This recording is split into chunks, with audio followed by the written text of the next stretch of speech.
Audio Jungle.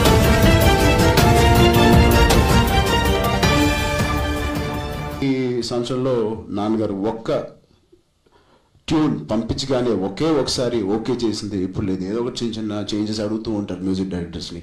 ఒక హిందీ అయినా అయ్యండి మన కల్చర్ని మన ఎసెన్స్ని ఇంత తొందరగా అర్థం చేసుకుని డైరెక్టర్ గారికి మాకు చాలా ఈజీగా చేసినందుకు I thank Amit ji also. And I'm sure రేపొద్దున చిన్న ట్రైలర్లోనే ఇంత మంచి బ్యాక్గ్రౌండ్ స్కోర్ ఇచ్చారు. And I hope it will be the same for the big film. So thank you, Andy. If you want to ask anything, please. Yeah, alage I also want to thank all the artists who are part of this. Antab garu, Nayanthara, Vijay Sethupathi garu, Sudeep garu, Tamanna garu, and Jagpati Babu garu. I thank you all for being part of Dad's Dream project. Thank you. Charan గారు ఇక్కడ అంటే సురేందర్ రెడ్డి గారు stylish films కి పెట్టింది పేరు కదా, మీ ధృవ గానీ చాలా సినిమాలు అంతకుముందు. సో ఇలాంటి ఒక ఛాలెంజ్ ఎపిక్ సినిమాని ఆయనతో చేయడానికి రీజన్, పర్టికులర్ రీజన్ లాంటి? ఒక డైరెక్టర్ అనేవారు లేకపోతే ఒక యాక్టర్ అనేవారు ఏ కథ అయినా చేయగలరు, ఏ నటుడుగా ఏ కథ అయినా చేయగలగాలి. మేము ఒక డైరెక్టర్గా ఏ కథ అయినా తీయగలగాలి, అంతేగాని ఒక దిగే అనుకోలేదు మేము ఇప్పుడు. అండ్ నా కాన్ఫిడెన్స్ కన్నా ఆయనలో ఆ కాన్ఫిడెన్స్ నాకు ఇచ్చారు కాబట్టి మేము ముందుకెళ్ళాం. మేము సెలెక్ట్ చేసుకోండి కదా, ఆయన నేను చేయగలను అని ఆయన చెప్పిన తర్వాతే మేము అందరం దానికి ముందుకు తీసుకెళ్ళాం. అంటే రిలీజ్ ఎప్పుడు ప్లాన్ చేస్తున్నారు ఈ సినిమా? నెక్స్ట్ ఇయర్ అండి, సమ్మర్. ఎప్పుడు సమ్మర్లో ఎప్పుడు అనేది నేను చెప్తాను. First half second half of the summer. 1-2 years నుంచి ట్రావెల్ అవుతున్నారు కదా, అంటే ఒక పెద్ద స్కేల్ ఉన్న సినిమా ఇది. బడ్జెట్ ఏమైనా ఎంత అనుకున్నారు దీనికి? మీరు ప్రొడ్యూసర్ కదా. లేదండి, నంబర్స్ అన్నీ ఇప్పుడు రివీల్ చేయాలనుకోవట్లేదు. It's not a concern to the, but it's భారీ బడ్జెట్తోనే తీస్తున్నాం. డాడీ డ్రీమ్ ప్రాజెక్ట్ అంటే ఆబ్వియస్లీ వెనక ముందు చూడకుండా దేనికి వెనకాడకుండా ఎక్కువనే పెట్టి చేస్తాం. ఏమి నాకైతే నేను ఫస్ట్ చెప్పాను, ఇది ప్రాఫిట్స్ వస్తే బోనస్, రాకపోతే ఇంకా ఆనందం. ఎందుకంటే ఆయన కావాల్సింది మొత్తం తీసాం. డైరెక్టర్ గారు అడిగింది, నాన్నగారు లైఫ్లో నాకు ఒకటే అన్నారు. నాన్నగారు నాకు గుర్తు, నాకు ఏదైనా ఈష్ లైక్ జెలసీ ఉందంటారా నీ మీద, నీకు రెండో సినిమాకే ఒక మంచి social fantasy costume drama cinema చేసావు. నేను 35 years or 40 years 150 ఫిల్మ్స్ చేశాను, నాకు ఇప్పటివరకు ఒక కాస్ట్యూమ్ డ్రామా సినిమా రాలేదన్నది. సో దానికి ఎగ్జాంపులే సైరా నరసింహారెడ్డి. సో దీనికి ఒక ఖర్చు కానీ ప్రాఫిట్స్ చూడడం కానీ అవేవి పెట్టుకోకుండా ఆయనకు కావాల్సినట్టు ఈ cinema తీయడమే. It's a blessing for me to give him that. అంతే. చరణ్ గారు, ఇది ఒక స్వాతంత్ర సమరయోధుని కథ కదా, అంటే ఎన్ని లాంగ్వేజ్లో రిలీజ్ ప్లాన్ చేస్తున్నారు? ప్రస్తుతం ఆల్ సౌత్ ఇండియన్ లాంగ్వేజెస్లో రిలీజ్ చేస్తున్నాం, స్ట్రైట్ రిలీజ్. ఎలాంటి మెమరీగా మిగిలిపోబోతుంది సినిమాకి ఈ సినిమా? అది ఇట్ ఈస్ డెఫినెట్లీ ఒక ప్రౌడ్ ఫీలింగ్, ఒక ప్రెస్టీజియస్ ఫీలింగ్. Mike okay? డెఫినెట్గా ఒక ఏమంటుంది, ఒక ప్రౌడ్ ఫీలింగ్. మనం ఎప్పుడైనా ఇలాంటి సినిమాలు చూసినప్పుడు, లేదు అది మరి పెద్ద మాటగా ఉంది నా, బట్ డెఫినెట్లీ ఒక ప్రౌడ్ ఫీలింగ్ కలుగుద్ది. And it's against the British Raj సినిమా, అది మీ అందరికీ తెలిసిందే. సో రేపొద్దున జనాలు చెప్పాలి. సార్ చరణ్ గారు, సార్ ఇక్కడ చిరంజీవి గారి లేను లోటు అయితే చాలా కనబడుతుంది. సో ఆయన ఎందుకు రాలేదు? మరో ప్రశ్న, చిరంజీవి గారు ఫినిష్ చేశాను.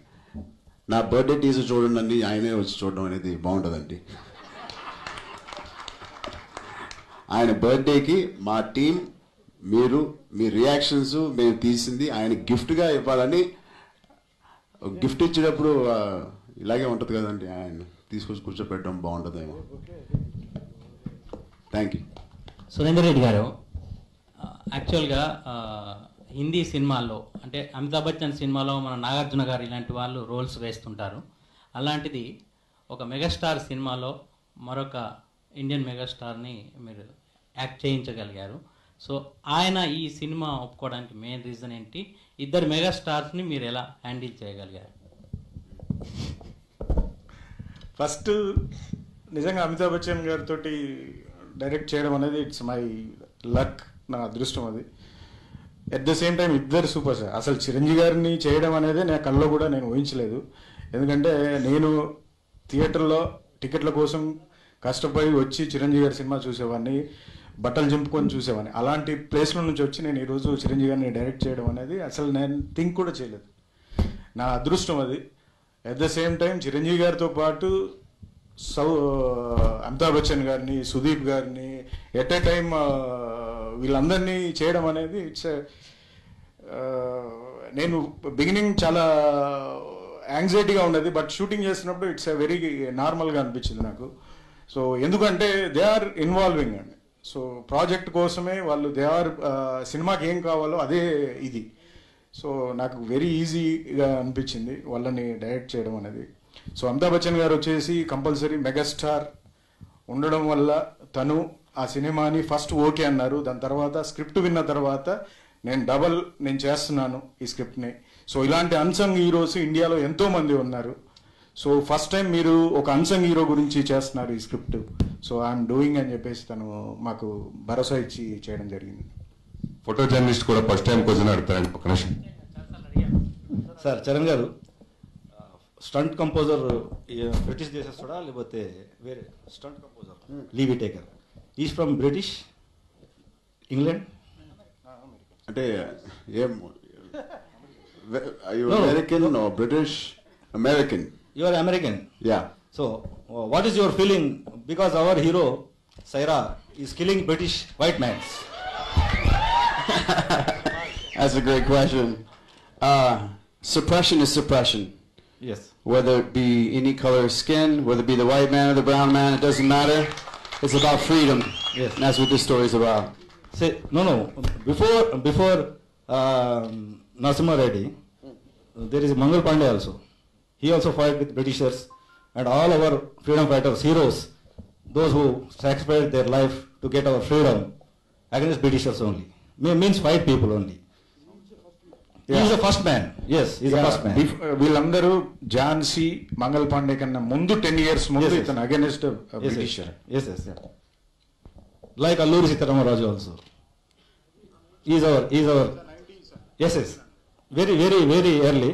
But Uyalavar Narasimha Reddy is an unknown and untold story. Only just little bit of stories we know, but he sacrifices anything for our freedom to our motherland. So what is your feeling killing white mans in It's okay, man. You can say it. killing white man, our megastar Chiranjeevi garu in Saira Narasimha Reddy role, please?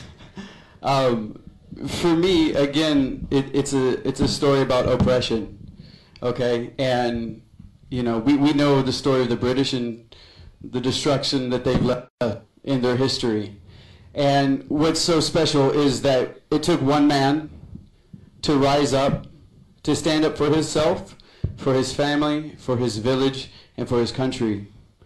And this is a story that captured my heart because it was just a poor man in one village, overcoming all obstacles. So it's retribution, you know what I mean? So I'll do my best and kill as many white people as I can. Charan గారు, sir Charan గారు. Hello sir, అమెరికన్స్ని కూడా rule చేశారండి Britishers. వాళ్ళకి కడుపు మంట ఉంది. White కాదు. చరణ్ గారు, సార్ యాక్చువల్ ఫ్యాన్స్ చాలా ఎక్సైటెడ్గా ఉన్నారు థియేటర్లో టీజర్ చూడాలని. సో ఎప్పటి నుంచి ప్లే ఉంటుంది థియేటర్ ప్లే? టీజర్లో రిలీజ్ చేద్దామని అనుకున్నాం. కొన్ని యానిమల్స్ ఉండడం వల్ల యానిమల్ బోర్డ్కి పర్మిషన్ పెట్టడం కొంత డిలే అయింది. అది మాకు తెలియదు, ఒక 20 రోజులు ముందే పెట్టాలని. సో ఆ డిలే వల్లే వెళ్ళలేకపోతున్నాం, కానీ వి ఆల్ ప్లాన్డ్ సెన్సార్ కూడా పంపిద్దామని అనుకున్నాం. సో ఇప్పుడు మేబీ ప్రాసెస్ అయితే స్టార్ట్ అయిపోయింది. ఇప్పుడు నెక్స్ట్ ఇమీడియట్గా ఒక 1 వీక్ 2 వీక్స్లో it's gonna come in all the theatres. ఆ టైంలో ఏ సినిమాలు ఉన్నా ఆ సినిమాతో అటాచ్ అయిపోతుంది. All pan India, south India మొత్తం. చరణ్, సైరా నరసింహారెడ్డి లాస్ట్ షాట్ టీజర్లో చూస్తే అది కొదమసింహం టైటిల్స్ పడినప్పుడు చిరంజీవి గారు అది తీశారు, అదే ఎనర్జీ కనిపించింది. అంటే ఆ థాట్ ఎలాగా వచ్చింది మీకు? అది టైప్ ఆఫ్ అది లీ అండ్ డైరెక్టర్ డిజైన్ చేశారు. He was asking about the last shot of the horse. So నాకు కూడా నా ఫేవరెట్ ఫిలిం కొదమసింహం. ఆ సినిమా చూసే నేను హార్స్ రైడింగ్ నేర్చుకున్నాను. So it's very similar to a previous film he did couple of decades ago. Surender Reddy గారు, hello Surender Reddy గారు, ఈ సైరా నరసింహారెడ్డి గారి చరిత్రను యథాతథంగా తీస్తున్నారా లేకపోతే ఏమన్నా అంటే సినిమాటిక్ డ్రామా అలాంటిది ఏమన్నా ఉంటుందా? ఇది ఫస్ట్ నిజంగా చాలామందికి సైరా నరసింహారెడ్డి గురించి, చాలామందికి ఉయ్యాలవాడ నరసింహారెడ్డి చాలామందికి అవగాహన లేదండి. సో నాకు కూడా ఫస్ట్ వినింగ్ లేదు. సో రీసెర్చ్ చేసిన తర్వాత రియల్గా చాలా అథెంటిక్గా ఆ చారిత్రాత్మకమైన ఆధారాలతో ఉన్నాయండి. చాలా వరకు మ్యాక్సిమం మేము దాన్ని ఆ చారిత్రాత్మకమైన ఆధారాలను తీసుకొని ఆ స్క్రీన్ ప్లేలో ఇచ్చేసి తీసుకెళ్ళడం జరిగిందండి. సో మ్యాక్సిమం ఏంటంటే ఒక ఫ్రీడమ్ ఫైటర్ సినిమాని మనం ఎలా చూడాలి, ఎలా మనల్ని ఇచ్చేయాలన్న ఉద్దేశంతో ఆ ఉద్దేశంతో మేము ప్రజెంట్ చేయడం జరుగుతుందండి. ఎందుకంటే ఈ అన్సంగ్ హీరో గురించి అందరికీ తెలియాలి. ఎందుకంటే దట్టు తెలుగువాడండి. నిజంగా 10 years బిఫోర్ మీరు అన్నట్టుగా మంగళ్ పాండే, ఝాన్సీ లక్ష్మీబాయి, అల్లూరి సీతారామరాజు వీళ్ళందరికన్నా ముందు 10 years ముందు అతను పబ్లిక్తో పోరాటం చేశాడండి. ఎవ్రీథింగ్ అండ్ గెజెట్ నోట్లో ఉన్నాయి. సో అతను 10,000 people తోటి అగెనిస్ట్ బ్రిటిషర్స్ని ఎదుర్కొన్నాడు. సో ఇవన్నీ కూడా రియల్ అథెంటిక్గా వాళ్ళు రాసిన గెజెట్స్లో, వాళ్ళు డెత్ సెంటెన్స్లో ఎవ్రీథింగ్ ఉన్నాయండి. సో అవి తీసుకొని మేము మొత్తం స్క్రీన్ ప్లే చేసి చేయడం జరుగుతుందండి సినిమా. సుష్మిత గారు,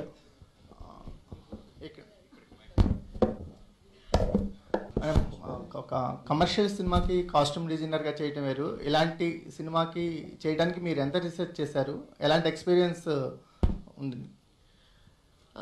మాకు ఫస్ట్ స్టోరీ చెప్పినప్పుడు అండ్ ప్రాజెక్ట్ డిసైడ్ చేసినప్పుడు అక్కడి నుంచి మేము యాక్చువల్ కాస్ట్యూమ్స్ చేయడానికి at least 6 to 8 months of research and then another 6 months of making అయింది. Every costume, everything we had to research everything because our textiles అప్పుడులో ఉన్న ఎంబ్రాయిడరీస్ కానీ కలర్స్ కానీ అవన్నీ it has to be authentic. ఎందుకంటే ఇప్పుడు వాడే కెమికల్స్ కానీ అలాంటివి వాడకుండా చాలా అథెంటిక్గా చేయాల్సి వచ్చింది. సో అలాంటి ఖాదీ కానీ అలాంటివన్నీ మేము డైరెక్ట్ వీవర్స్ దగ్గర నుంచి సోర్స్ చేయడం అలా చేసాము. We have a good team together where all of us put a lot of effort in terms of keeping authentic, and it's just because of passion we are all able to like keep it together and all efforts for this.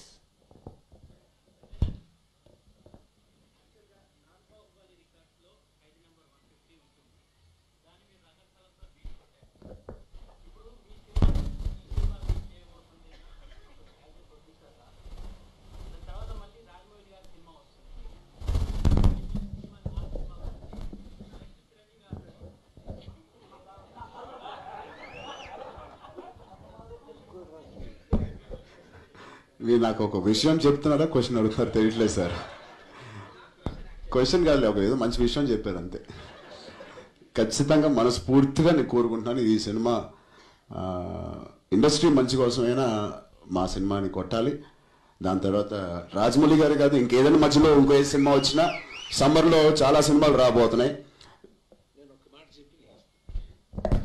స్పర్ధయా వర్ధతే విద్య అంటారండి. అసూయ పడకూడదు, పోరాటం. నువ్వు కొట్టావు కదా నేను కొట్టి చూపిస్తా అని, అది సినిమా. సో రాజమౌళి గారి సినిమా వరకు కాకుండా మిగతా మధ్యలో వచ్చే సమ్మర్లో మిగతా సినిమాలు కూడా ఖచ్చితంగా కొట్టాలి అని మనస్ఫూర్తిగా కోరుకుంటున్నాను. దిస్ ఇస్ స్వచ్ఛంగా కోరుకుంటాను, వెరీ ప్యూర్గా కోరుకుంటాను. థ్యాంక్ యూ అండి, thank you so much. Thank you so much for coming అండి. Thank you. Thank you. And so అందరికీ కూడా పేరు పేరు కృతజ్ఞతలు తెలియజేస్తున్నాం. అలాగే సైరా నరసింహారెడ్డి టీం అందరికీ కూడా congratulations once again and all the very best. ఈ చిత్రం అతి తొందరలో మనందరినీ అలరించడానికి మన ముందుకు వస్తుంది. And once again thank you so much ఇక్కడికి విచ్చేసిన ప్రతి ఒక్కరికి. Thanks, special thanks to media. Thank you. This is Geeta Bhagat signing of.